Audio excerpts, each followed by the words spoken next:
बिस्मिल्लाहिर्रहमानिर्रहीम। या कनाब व या कनस्तईन। आप सबका शुक्रिया। आपको मालूम है कि जैसे हमारे जो मुल्क के भी माशी हालात हैं और हमारे जो पिछले जो हमारी एक गवर्नमेंट थी इमरान खान साहब की, जब उसको हटाया गया साजिश के तहत, तो उसके बाद से हमारे मुल्क के जो हालात हैं महंगाई के हवाले से, रोज़गार के हवाले से, कारोबार के हवाले से, मैशत के हवाले से काफ़ी वो बुरे चल रहे हैं।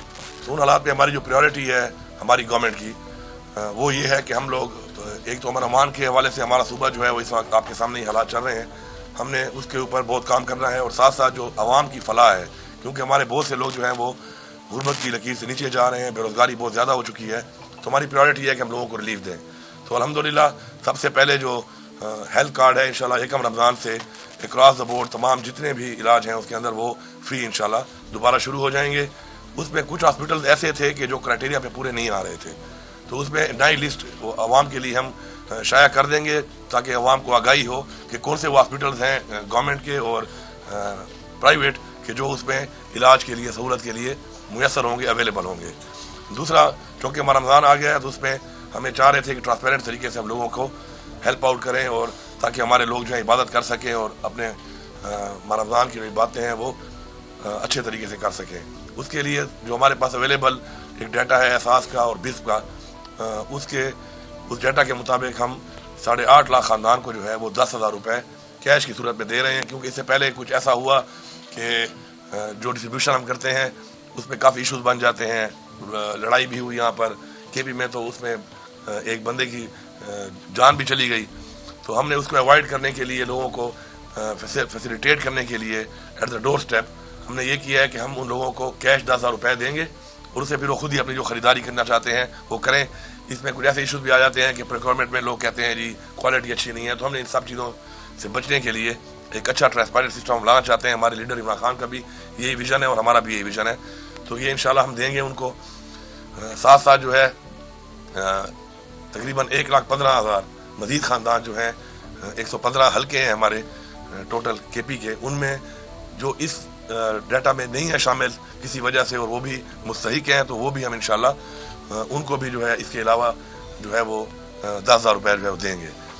इसके साथ जो लंगर खाने थे वो हमारे बंद हो चुके थे, हमने उनको दोबारा शुरू करने के लिए अहकाम जारी कर दिए थे पहले से, अब काफ़ी शुरू हो चुके हैं। बाकी भी इंशाल्लाह ये कम रमज़ान तक सारे शुरू हो जाएंगे। लोगों की फैसिलिटी होगी, वहाँ पे लोग जा सकते हैं, इज़्ज़त के साथ रह सकते हैं। और ये वो चीज़ें हैं कि हमारा कोई लोगों पे एहसान नहीं है, ये लोगों का हक है जो हमने लोगों तक पहुँचाना है अपनी जिम्मेदारी समझ के और फ़र्ज समझ के। तो इंशाल्लाह वो भी शुरू हो जाएंगे। साथ साथ जो हमारे DHQs हैं और THQs हैं हॉस्पिटल्स, जो दस्तरखान है रमज़ान दस्तरखान, वो भी इंशाल्लाह हम तमाम जितने हमारे हैं सूबे में उन सब में सहरी और अफ्तारी के टाइम उसमें जो लोग वहाँ पे आते हैं विद पेशेंट्स वो भी आ सकते हैं और इसमें और लोग भी आ सकते हैं और वहाँ पे आके सहरी और अफ्तारी कर सकते हैं। इसके अलावा आगे जाकर इंशाल्लाह हमारे सूबे में रोज़गार के हवाले से हमने पहले बहुत ज़्यादा काम करना है, क्योंकि सरकार के पास इतनी नौकरियाँ हैं नहीं कि वो लोगों को दे सके। तो हमने इज़्ज़त के साथ रोज़गार देने के लिए नौजवान अपने बच्चों को बच्चियों को हमने स्किल ट्रेनिंग देनी है और इसमें 2 तरह के हमने लोन्स देने हैं। एक तो बगैर सूद के हमने कर्जा देना है और कुछ हमने ग्रांट भी देनी है। और उसमें जो लोग वेल क्वालिफाइड होंगे, जो हमारे पास ऑलरेडी उनकी ट्रेनिंग होगी, तो उनको हम इंशाल्लाह ग्रांट की सूरत में जो बहुत सारा पैसा हमारा जा रहा है मुख्तलिफ मदों में ज़ाया हो रहा है, मैं ये कहूँगा, तो उनको हम इंशाल्लाह ठीक करेंगे और हम कोशिश करेंगे कि उन पैसों को हम सही यूटिलाइज़ करें और आवाम की फलाह के ऊपर वो पैसा लगाया जाए। तो इंशाल्लाह वक्त के साथ साथ आपसे हमारा रब्ता रहेगा। मैं मीडिया से सीधा कहूँगा कि आप जो है एक ब्रिज हैं हमारे दरमियान और आवाम के दरमियान, और एक ब्रिज का किरदार आपने अदा करना है। और हमारे सूबे के बहुत से ऐसे मसाइल भी हैं और हमारे बहुत से ऐसे हकूक़ हैं जो हमें नहीं मिल रहे, तो हमें ये उम्मीद है बल्कि यकीन है कि अपने हक के लिए जब हम आवाज़ उठाएंगे तो आप हमारी आवाज़ वहाँ तक पहुँचाएँगे। हमारा इस वक्त जो सूबे का हमें NHP में हमें पैसा नहीं दिया जा रहा, इस वक्त 1510 अरब हमारा बकाया है। ये एक बहुत बड़ी रकम है और ये रकम 1991 में CCI में अप्रूव्ड है और उसके बाद 12 इसके ऊपर ये एंडोर्स किया गया है इसको और इम्प्लीमेंटेशन के ऑर्डर किए गए, लेकिन उसके बावजूद ये पैसे नहीं दिए जा रहे। ये कोई भीख नहीं है, नहीं ये खैरात है, ये हमारा हक है, हमारे सूबे का हक है, हमारे सूबे की आवाम का हक है। ये हम मांगते हैं। पाकिस्तान के हालात अगर आज माशी तौर पर ठीक नहीं है, हमारा मुल्क है पाकिस्तान, ठीक है हम इकट्ठे ना मिले, लेकिन हमें ये पैसा हर सूरत में मिलना चाहिए। मैं वज़ीर आज़म साहब यहाँ पे आए, हमारे सूबे में जो ये बारिशें हुई और उसकी वजह से जो नुकसानात हुए, जो लोग जहाँ भाग हुए उनकी फैमिली के साथ हम ताज़ियत भी करते हैं, उनके साथ हम खड़े हैं। हमने पहले ही अपना जो पैकेज है उनको ऑलरेडी दिया था, वो यहाँ पे आए, उन्होंने भी एक पैकेज दिया। अच्छी बात है अगर वो हमारे सूबे में आए और उन्होंने पैकेज दिया हमारे लोगों को। लेकिन मैं ये कहूँगा कि अगर वफाक हमारे ये पैसे इन टाइम देता रहता तो हमारे उन पैसों से हम इन लोगों के लिए रोज़गार के मौके फराहम करते, इन लोगों को गुर्बत की लकीर से निकालते। ये बहुत बड़ा पैसा है। तो शायद हमारे सूबे में कच्चे घर ना होते, और ये कच्चे घर बारिशों के बाद जो गिर जाते या ना गिरते। तो हमने सोचना ये है कि एक साने होने के बाद, हादसा होने के बाद ये रिलीफ दे देना से वो नुकसान पूरा नहीं होता। इंसानी जान बहुत कीमती है, किसी का घर गिर जाए ये एक बहुत ही बड़ा साने है उसके लिए, और जान से कीमती तो कुछ भी नहीं है। तो मैं समझता हूँ कि अगर हमें पैसे मिल जाएं तो इंशाल्लाह इन पैसों से हम अपने सूबे के लोगों को, गरीब लोगों को रोजगार देकर पाँव पे खड़ा करके इंशाल्लाह ऐसे जो डिजास्टर आते हैं उनसे हम निकाल लेंगे। और उनके घर में एक नहीं कम से कम एक पक्का कमरा होना चाहिए, ताकि जब बारिश शुरू हो जाती है उनको पता होता है कि इस कमरे में किसी वक्त वो गिर सकता है, तो एक पक्का कमरा हो ताकि वो उस पर शिफ्ट हो जाए, उनके बच्चे और वो महफूज रहें। तो मैं समझता हूँ कि अपना हक हम मांगते हैं बड़ी आजिज़ी के साथ, और आजिज़ी के साथ मांगने के बाद अगर हमें कोई ये समझता है कि हमें वो हक नहीं मिलेगा और हम इसी तरह पहले की तरह डिलेइंग टैक्टिक्स करके हमें नहीं दिया जाएगा, तो फिर हम उस हक को मांगने के लिए जो हमें कानूनी तौर पे जो हमें जितनी भी हमारे पास रास्ते हैं वो भी इख्तियार करेंगे। और मुझे उम्मीद है कि इंशाल्लाह हमें हक दिया जाएगा। सूबे की आवाम से मेरा ये वादा है कि आप लोग करप्शन के हवाले से, मैं किसी से ये ना सुनूं कि जी करप्शन हो रही है। रिश्वत लेने वाला और रिश्वत देने वाला दोनों झनमी हैं। आप झनमी ना बने। आपसे कोई रिश्वत मांगता है, आप स्टैंड लें, आप खड़े हो, आप सामना करें इस चीज का। आपको अल्लाह ताला की तरफ से हुक्म है। उसके बाद भी अगर आप ऐसा नहीं करते तो मेरे ख्याल में आप ज्यादती कर रहे हैं अपने साथ भी और अपनी नस्लों के साथ भी। हम आपके साथ हैं, आप स्टैंड लें। कोई रिश्वत आपसे मांगता है उसके खिलाफ आवाज उठाएं, हम आपका साथ देंगे। आप हमारी टीम है, ये अवाम हमारी टीम है, मेरी कैबिनेट मेरी टीम है, मेरी पार्लियामेंट मेरी टीम है, लेकिन ये अवाम भी मेरी टीम है। अगर अवाम मेरी टीम बन के इन चीजों के ऊपर मेरा साथ देगी, मैं ये वादा करता हूं कि मैं आपके साथ हूं। मैं किसी रिश्वतखोर के साथ नहीं हूं, मैं किसी ऐसे शख्स के साथ नहीं हूं जो आपसे रिश्वत मांगता है, जो गलत काम करता है। तो इसलिए जब मैं आपके साथ हूं तो आपको भी मेरा साथ देना चाहिए, मेरी टीम बन के साथ देना चाहिए। क्वालिटी के ऊपर अक्सर कंप्लेंट्स आती हैं, तो क्वालिटी जब आपके इलाके में आपके टैक्स के पैसे से कोई अगर डेवलपमेंट काम हो रहा है तो आपकी ऐसी बीमारी बनती है कि आप वहां पे जाएं, उसको रोकें, उसको चेक करें, बजाय ये कि वो काम हो जाए, काम होने के बाद आप कंप्लेंट करें ठीक नहीं हुआ, तो आप उस काम को जाके उसी वक्त ऑन द स्पॉट रोकें। हम आपका साथ देंगे। लेकिन अगर आप नहीं रोकेंगे और हमें पता नहीं चलेगा और काम कंप्लीट होने के बाद में आप कहें काम ठीक नहीं हुआ और वो कॉन्ट्रैक्टर जो भी है XYZ वो अपने बिल भी ले जा चुका हो, तो फिर हम कुछ नहीं कर सकते। तो इसलिए बेहतर है कि एट द स्पॉट आप इस चीज़ के खिलाफ आवाज़ उठाएं, खड़े हों, हमारा साथ दें। इंशाल्लाह हम आपके साथ हैं। हमने मिलकर सूबे को चलाना है, आपसे इंटरेक्शन रहेगी, और भी चीज़ें आती रहेंगी। लेकिन कुछ चीज़ों पर जो मैंने पॉलिसी क्लियर कर दी है, मुझे पूरी उम्मीद और यकीन है कि हमारा मीडिया, हमारी आवाम, वो एक ब्रिज का काम करेगी बिटवीन द गवर्नमेंट और आवाम के दरमियान में एक ब्रिज होगी। बाकी जो चीज़ मेरे तक आएगी फिर आप देखें कि मैं क्या करता हूँ उसके ऊपर। अगर मैं माफिया का साथ देता हूँ वो भी आपके सामने आ जाएगा, मैं आवाम का साथ देता हूँ वो भी आपके सामने आ जाएगा। दावों से नहीं चलता, कारकर्दगी की बुनियाद पे हमने काम करना है। पॉलिसी जो है, अगर मैं यहाँ इस कमरे में खड़े हुए किसी भी बंदे को या रोड पे जाते हुए किसी बंदे से पूछूं कि मसाइल क्या है, तो हर एक को पता है मसाइल क्या है हमारे। और अगर मैं ये पूछूं उससे कि उनका हल क्या है, तो मेरे ख्याल में वो ये बता देगा कि हल क्या है उसका। लेकिन कारकर्दगी ये है कि हम कितने % इम्प्लीमेंट करते हैं, इस पे हमने फोकस करना है। उसके लिए एक टीम वर्क की जरूरत है और उसके लिए हमने मिल के चलना है। और जब मिल के हम चलेंगे तो इंशाल्लाह अगर हमारी नीयत ठीक हो तो इंशाल्लाह हमें यकीन है कि अल्लाह ताला हमारी मदद करेगा। आप सबका बहुत शुक्रिया। आपने एक बात बताना भूल गए, सिक्योरिटी। हाँ जी, एक और चीज़ जो है कि चूँकि अवाम गुर्बत की लकीर से नीचे जा रही है, हमें गरीब मुल्क है, लेकिन ये बादशाहत का निज़ाम है और जिस तरीके से एक बादशाहत का निज़ाम हम नहीं चाहते, हमारे लीडर इमरान खान का भी यही विजन है। तो इस मैंने अपनी तरफ से ये लाया था पहली कैबिनेट थी आज, कि जो हमारे जो चीफ मिनिस्टर्स हैं उनको ख़त्म होने के बाद भी जो पर्स मिलते हैं, सिक्योरिटी मिलती है, गाड़ियाँ मिलते हैं, सेक्रेटरीज मिलते हैं और बड़े उनको जो दिए जाते हैं चीज़ें, तो आज हमने ख़त्म कर दी है। जब तक आप अवामी कुर्सी पे हैं तो ये अवाम आपको अपने टैक्स के पैसे जो बर्दाश्त करती है तो चले वो तो ठीक है, लेकिन जब आप अवाम की कुर्सी पे नहीं है तो उसके बाद कम अज कम अवाम के पैसों पर पलना जो है मेरे ख्याल में ये बड़ी अजीब बात है। किसी को बहुत शौक है गार्ड रखने का तो अपने पैसों से रखे, और ऐसे आप इक़दाम करते ही क्यों हैं आप कि बाद में आपको गार्ड भी चाहिए, कुर्सी हटने के बाद भी चाहिए, और चाहिए भी अवाम के टैक्स के पैसे पर। तो ये अवाम हमें पालने के लिए नहीं बैठी यहाँ पर, अवाम ने अपने बच्चों को पालना है, बल्कि हमने अवाम के बच्चों को आगे बेहतर मुस्तकबिल देना है, बजाय इससे कि हम अवाम के टैक्स के पैसे पे खुद ऐशा करते फिरें। तो ये मैंने ख़त्म कर दिए हैं, और इंशाल्लाह बाकी भी और ऐसी बहुत चीज़ें हैं वक्त के साथ साथ इंशाल्लाह हम उनको भी ख़त्म करेंगे।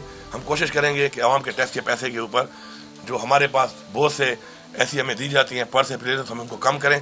इंशाल्लाह रमज़ान के बाद जो हमारा जो पेट्रोल दिया जा रहा है तमाम सरकारी महकमों में मिनिस्टर्स को, चीफ मिनिस्टर को, उसको भी हम कट लगाएंगे। इसी तरह जो हमारे बिजली के बिल हैं, हमारे घरों के, हमारे दफातर के, उनको भी हम कट लगाएंगे। और अगर किसी को बहुत शौक है कि उसके बावजूद भी वो उसी याशी के साथ रहना चाहता है, बादशाह के साथ रहना चाहता है, तो बेहतर है कि अपनी जेब से पैसे लगाए। हमें किसी के अपने पैसों पर कोई एतराज़ नहीं है, ना अवाम को एतराज़ है, ना मुझे एतराज़ है, और वो कर सकता है उसको। लेकिन अवाम के टैक्स के पैसे के ऊपर इन हालात में, माशी हालात में ना अयाशी करेंगे, ना किसी को अयाशी करने देंगे। Thank you. मैं एक सेकंड, एक मिनट जी, कि आपने सवाल भी करने हैं, बैठे हुए हैं आपके लिए। मैं तारुफ कराना चाहता हूँ, मलिक लियाकत साहब हमारे माविन खुसूसी हैं, काबीना के रुकन हैं, और दीर से इनका ताल्लुक है, और मैं उनको वेलकम भी करता हूँ और आपके साथ इनको इंट्रोड्यूस भी कराना चाहता हूँ। अब आप सवाल हुआ है जी।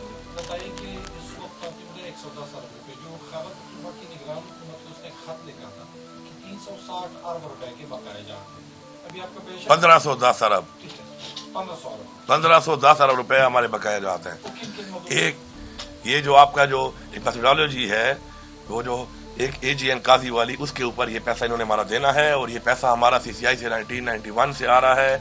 उसके बाद ये बार बार अप्रूव हुआ वहाँ से, और बार बार इसको इम्प्लीमेंट करने की एंडोर्स भी किया जा रहा है। ये 1510 अरब तो वो है। इसके अलावा हमारे मजीद भी पैसे हैं जो रेगुलर हमें आ रहे हैं, उसकी हमारी किस्तें शार्ट हैं, लेकिन हम वो भी मांगते हैं और हम ये भी मांगते हैं। अब उसके लिए क्या अमल होगा, किस तरीके से इनसे बातचीत होगी, वो आपके सामने आती रहेगी। दूसरी बात यह है कि अगर इनके पास पैसा नहीं है तो मैं यदि सस्ती बिजली अगर दे रहा हूँ, यदि सस्ती गैस दे रहा हूँ, ठीक है, मेरा मुल्क है, मैं दे रहा हूँ, लेकिन फिर मुझे कम अज कम अगर पैसा नहीं है इनके पास तो मुझे सब्सिडी दी जाएगी। मैं आधा बिल दूंगा, गैस का भी रेट के मुताबिक और बिजली का भी, मेरा पूरा सूबा, और उसके बाद ये कटौती करते रहे मेरे उन पैसों में, मुझे उस पर भी एतराज़ नहीं है।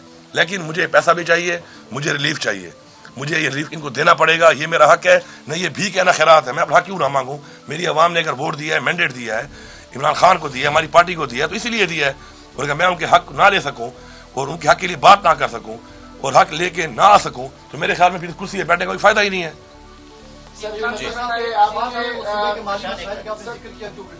जो हमारे सूबे के बकाए जाते हैं, तो बेहतर ना होता कि आप जब वज़ीर-ए-आज़म पेशावर तशरीफ लाए थे, आप पेशावर में वज़ीर-ए-आज़म के इस्तेमाल करते, आप उनके सामने सूबे के हुकूक के हवाले से अपना मुकदमा रखते, आपको वज़ीर-ए-आज़म से नहीं मिले, और आगे फिर आपके क्या इरादे हैं कि वफाकी हुकूमत के साथ एक वर्किंग रिलेशनशिप आपने रखना है, या जो सियासी मुखासमत है उसी को लेकर आगे बढ़ना है? देखिए, एक तो है ना हमारा नजरियाती इख्तिलाफ, वो तो रहेगा, सियासी इख्तिलाफ है वो भी रहेगा। हमारा मैंडेट चोरी हुआ है फॉर्म 45 के मुताबिक, इस सूबे में भी मेरा मैंडेट चोरी हुआ है, पाकिस्तान के अलावा पूरे इस सूबे में मैंडेट चोरी हुआ है। उसके ऊपर हम आज भी ये डिमांड करते हैं, हमारा इतवार के दिन जो है इसके ऊपर हमारा पीसफुल प्रोटेस्ट भी है कि हम डिमांड करते हैं कि इसके ऊपर एक इंडिपेंडेंट जुडिशल कमीशन बनाया जाए। और हमारा मैंडेट, ये मैंडेट हमारा नहीं, अवाम का है, ये अवाम का मैंडेट है। अवाम का मैंडेट चोरी करके ऐसे लोगों को मुसल्लत ना किया जाए जिनकी वजह से पहले पाकिस्तान का ये हाल हुआ है। आपने देखा इमरान खान को जब हटाया गया, उसके बाद के मुल्क के हालात आप देखें, डॉलर का क्या रेट था, पेट्रोल डीजल का क्या रेट था, खाने पीने की अशिया का क्या रेट था, बिजली का यूनिट कितने का था, रोजगार कितना था, इंडस्ट्री कितनी चल रही थी, कारोबार की क्या नौयत थी इस पूरे मुल्क के अंदर। इसके अलावा आपके एक्सपोर्ट की क्या पोजीशन थी, और उनके जाने के बाद से अब तक का हाल देख लें। पाकिस्तान की मेरे ख्याल में तारीख की बदतरीन गवर्नेंस इन्होंने की है, और बदतरीन इस वक्त महंगाई हमारे पे मुसल्लत की गई है। अब दोबारा इन नए लोगों को फिर मैंडेट चोरी करके बिठाया गया है। अगर अवाम इनको लाती, हमें कोई एतराज नहीं था। और हम क्या कह रहे हैं, हम कहते हैं फ्री एंड फेयर आप कमीशन बनाएं, और ये हमारे फॉर्म 45 पे रिजल्ट है, उसके मुताबिक हमें अपना हक दिया जाए, अवाम को हक दिया जाए। दूसरी जो आपने बात की, अब जैसे भी है, अब वो बैठ गए हैं, हम अपना मैंडेट चोरी हुआ है उसकी आवाज़ कानूनी तौर पे उठाते रहेंगे, हक मांगते रहेंगे।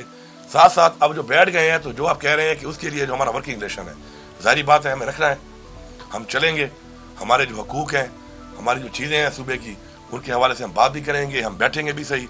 हम इनके साथ बैठ के बातचीत में इनके ऊपर प्रेशर नहीं डालते इस तरह का कि हमें फौरन दे दो। हम पाकिस्तान के हालात को देखकर, फेडरल गवर्नमेंट के हालात को देखकर इनके साथ बैठ के हमारी जो माशी टीम है वो मामला तय करेगी। लेकिन ये कोई ना समझे कि हमें जो है वो इसी तरह ही पहले की तरह ये करके जी करते हैं और लारे लफे दिए जाएंगे। लारे इशारों में हम आने वाले नहीं है। मेरे सूबे का जो हक है, मेरी आवाम का जो हक है, मैं मांगता हूँ बाय हुक और बाय क्रुक मुझे देना पड़ेगा। हाँ, उसके लिए बैठ के मामला तय करने को भी मैं तैयार हूँ। मैं आपके माशी हालात को देखते हुए आपको रिलैक्स करने को भी तैयार हूँ। और इसलिए मैं आपको कह रहा हूँ कि मुझे कुछ पैसे उस बात में दूंगा। आप पैसे काटे, मेरे कर्जा तो उतार रहे हैं आपने मेरा। इसी तरह गैस में भी आपने जो इतनी महंगी कर दी है, मैं 50% आपको देने को तैयार हूँ। मेरी आवाम जो है उसको आप ये फैसिलिटी और ये मैं सब्सिडी दूंगा और ये आपको देनी पड़ेगी। तो मैं हर तरह के मामलात के लिए आईवी के साथ, खाकसारी के साथ आगे चलने के लिए रिलैक्स माहौल में इनको हर तरह की ऑफर देने को तैयार हूँ। लेकिन अगर इन सब बातों के बाद कोई ये समझता है कि कोई डंडे के जोर पे या पहले जिस तरीके से इन्होंने हरकत की हैं हमारे साथ, आपके सामने है, मैं डिटेल में नहीं जाता, हमने आगे बढ़ना है। मैं पिछली बातों को अगर रिपीट करता रहा, उनमें लगा रहा, तो मेरे ख्याल में हम आगे नहीं बढ़ सकते। किसी का अगर ये ख्याल है कि ऐसी पॉलिसी इख्तियार करके हमारा मुंह बंद किया जाएगा, हमारा रास्ता रोका जाएगा, तो ये इनकी भूल है। मैं क्लियर बता रहा हूँ, मैं जब तक कुर्सी पे बैठा हूँ मैं कंप्रोमाइज नहीं करूंगा, ना अपने सूबे पे ना अपनी आवाम पे। हमेशा हमने देखा है कि जब भी वफाक में नून लीग की हुकूमत आती है तो खैबर पख्तूनख्वा आटे का बहरान शदीद हो जाता है। दूसरा मेरा सवाल है कि आपने रमजान पैकेज भी लिया तो किस तरह मैनेज करेंगे आप, क्योंकि तो अरबों रुपए इस पर लागत। देखिए जी, हमारा जो खजाना जो खाली, अल्लाह ना करे खाली खजाने को, लेकिन अगर हम अपने पाँव अपनी चादर के मुताबिक फैलाएं और अपनी प्रायोरिटीज को हम रख लें सामने, तो मेरे ख्याल में कभी खजाना खाली भी नहीं होगा और हालात भी ठीक रहेंगे। हमने प्रायोरिटाइज किया है। प्रायोरिटी 1 अमन व अमान है, प्रायोरिटी 2 लोगों की वेलफेयर है, गुर्बत का खात्मा है, रोजगार है। प्रायोरिटी 3 पे फिर हमारे पास है कि हमने बेहतर जो सहूलियात देनी है तालीम के हवाले से, रोजगार के हवाले से और हेल्थ के हवाले से। उसके बाद हमारा फिर आता है डेवलपमेंट। तो हम इन चीज़ों को देखेंगे, अपनी प्रायोरिटी के मुताबिक काम करेंगे और इंशाल्लाह आप परेशान ना हो। इंशाल्लाह हमारा खजाना जब हमें हक मिलता रहेगा तो कभी भी खाली नहीं होगा। नीयत ठीक होनी चाहिए, अज़म ठीक होना चाहिए। अवाम पे जब लगाने की नीयत से हम खजाने के ऊपर खजाने को इस्तेमाल करेंगे तो अल्लाह भी हमारी मदद करेगा इंशाअल्लाह।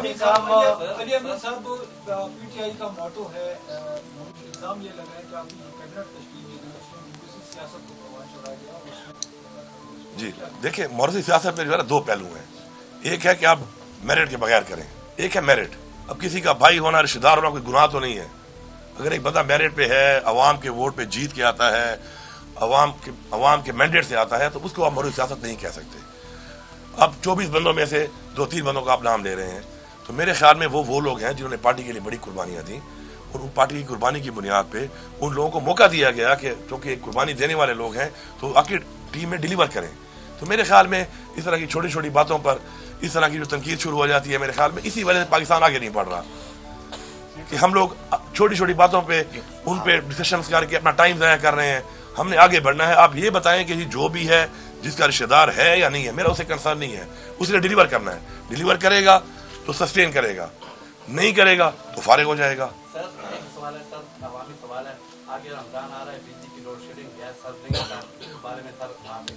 हाँ, ये लाजमी आपने चलाना है। अब इसमें मेरी मीटिंग हो गई है, 3 घंटे शहरी के टाइम और 3 घंटे अफ्तारी के टाइम। लोड शेडिंग किसी भी गांव में बात कर रहा हूं, अगर होगी तो एज पर कमिटमेंट मेरे साथ की है पेस्को चीफ ने, वो उसको वायलेट करेगा। ये पूरी मैं सूबे को ये पैगाम दे रहा हूं और आपने आवाज उठानी है इसके लिए। मुझे पता नहीं चलेगा जब तक आप आवाज नहीं उठाएंगे। मैं फिर रिपीट कर रहा हूं, आप मेरी टीम है, आप मुझे बताएंगे। गैस और बिजली 3 घंटे और 3 घंटे आपको शहरी के टाइम भी मिलेगी, अफ्तारी के टाइम भी मिलेगी, दरमियान भी मिलेगी। आगे जाके हमारे 2 तरह के लॉसेज हैं। एक हमारा है थेफ्ट, चोरी, एक हमारा है लाइन लॉसेज।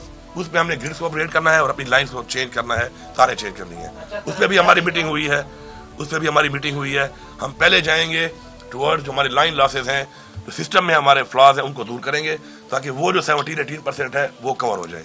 फिर जो हमारा 10-12% अवाम वाला है, स्टेप 2 में हम उनके ऊपर जाएंगे। और मैंने उनको बड़ा क्लियरली बताया है कि आपने गरीब से नहीं अमीर से शुरू करना है। हाथ अमीर को डालो, गरीब को ना डालो। गरीब के 2 पंखे हैं, 2 बल्ब हैं, आप उससे घर तो पहुंच जाते हैं, और अमीर के बंगले में उसका बिल आप चेक करें उसका कितना आ रहा है। तो हमारी पॉलिसी जो है उनको मैंने बता दी है।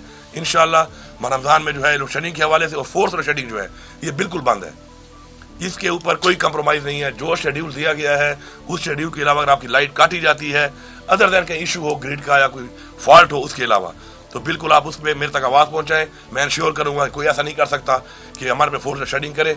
हमारा जो हक है हमें मिलेगा इंशाअल्लाह।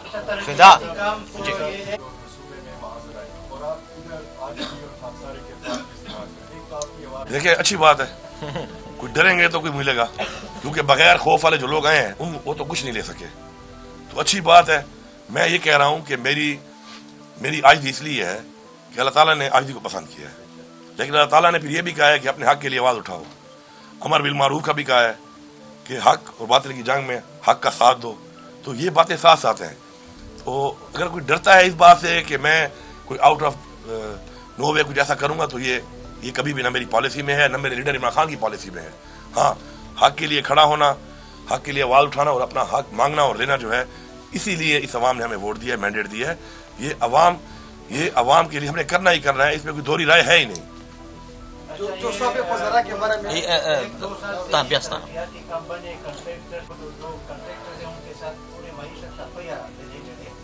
बड़े लोग उनके साथ काम करते हैं और उनको वो फंड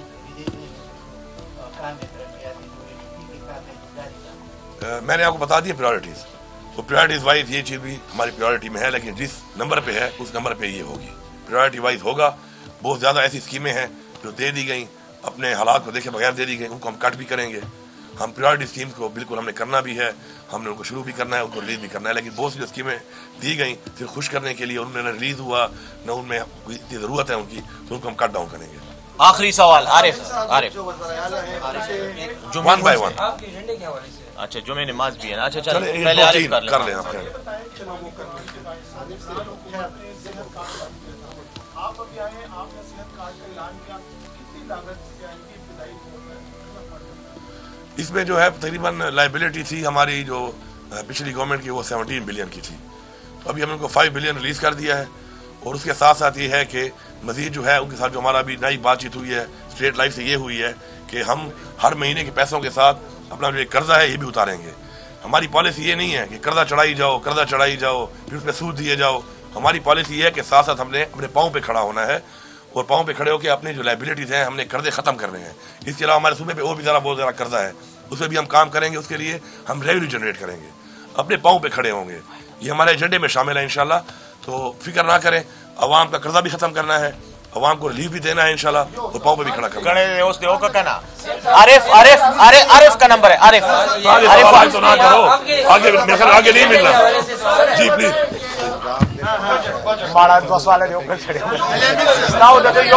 बराबर आपके एजेंडे के हवाले से सवाल है कि एक तो आपने ये कहा कि रमजान पैकेज दे रहे हैं, रमजान पैकेज देने का तरीकाकार क्या होगा? आप लिस्ट बनाएंगे, लोग अप्लाई करेंगे। दूसरा ये आप सेहत इंसाफ कार्ड जो आपने एक्टिव कर दिया है, पिछले दिनों एक स्टोरी आई थी कि 8,000-9,000 रुपए में जो अपेंडिक्स का ऑपरेशन होता है वो सेहत कार्ड पे 1,46,000 रुपए में हुआ है। तो वो जो एक्स्ट्रा चार्जेस लोग डालते हैं या डॉक्टर या हॉस्पिटल, ये आम आवाम के हिस्से में जो आपने 10 लाख डाले हैं, तो ये तो मेरा ख्याल से उनको लूटा जा रहा है और खजाने को भी साथ। ये के साथ काबीना में मायसियाम में अशय खुर्दनोश की सरकारी नफों पर दस्तयाबी के लिए कोई फैसला हुआ है कि नहीं? अच्छा, पहला जो के खिलाफ सर खरीदोजी हो रही है इस वक्त, प्याज के खिलाफ।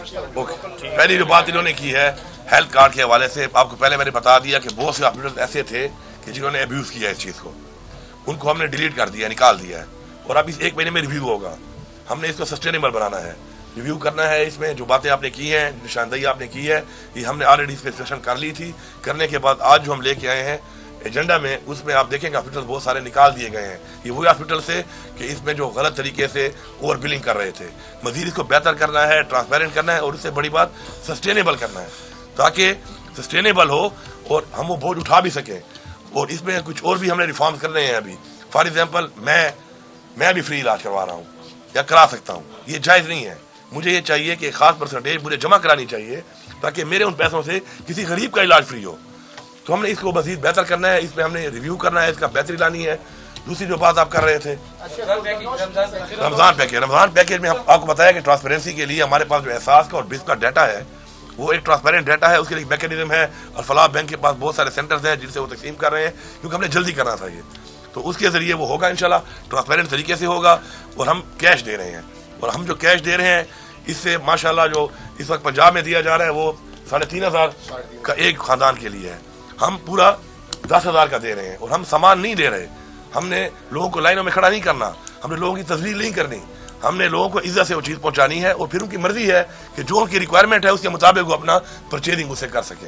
बजट के मुताबिक बताइएगा, बजट पहले से मंजूर ही नहीं हो चुका है, अभी 3 महीने आपके पास, 1 महीने का आपने मंजूर करवा दिया है एडवांस ग्रांट की शक्ल में, क्या प्रायोरिटीज है उसके लिए या रूटीन के मुताबिक कब पेश हो सकता है? देखिए आप अगर सारी बात एक ही दिन में कर लोगे दोबारा मिलने का प्रोग्राम नहीं है आपका मेरे ख्याल में। ऐसी आदत है। बहुत बहुत शुक्रिया।